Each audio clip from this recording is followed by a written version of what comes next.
l'émotion est ressentie par tout le monde. Tout le monde ressent des émotions. Après, moi j'ai mon émotion quand je peins. Les autres peuvent avoir une émotion différente. J'essaye pas forcément de les guider. Moi je fais 50% du chemin et le spectateur va faire les 50 autres. Et puis il y a des personnes qui ne sont pas du tout réceptives aussi. En tout cas, moi quand je peins, j'essaye d'être au plus proche de mon ressenti, parce que je le fais d'abord pour moi. Le développement, parce que c'est souvent avec des étapes, et donc à partir de ce moment-là, j'essaye de pousser ça jusqu'à arriver à une certaine perfection.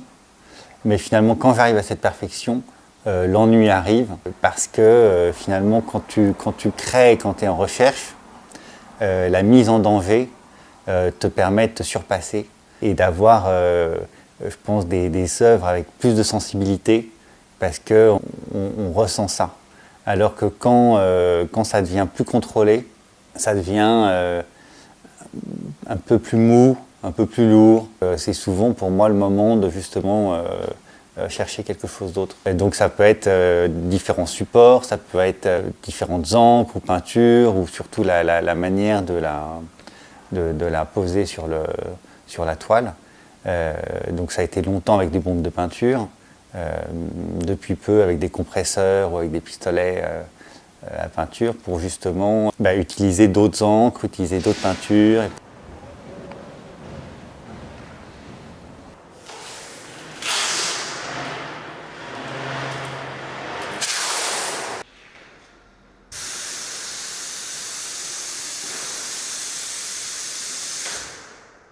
Le fait que je ne touche pas le support permet aussi ça.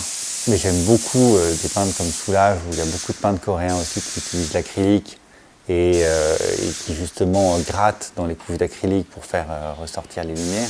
Et c'est pour ça que j'essaye de faire le plus de choses encore est possible aujourd'hui, parce que mon art est aussi compris là-bas. Ils ont une manière de parler de sujets comme la nature, par exemple, des choses qui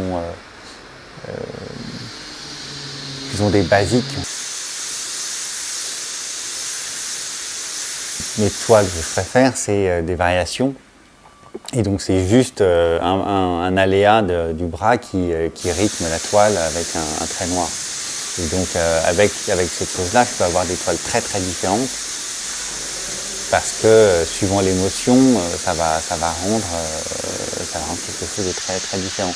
Et donc pour moi, arriver à capter ces choses les plus basiques, et donc les plus innocentes, comme tu disais, c'est le plus important. Surtout aujourd'hui où on veut toujours en faire trop, où après le pop art, on est arrivé à des trucs où tout se mélange et où on n'a plus vraiment de repères entre ce qui est de l'art, ce qui ne l'est plus.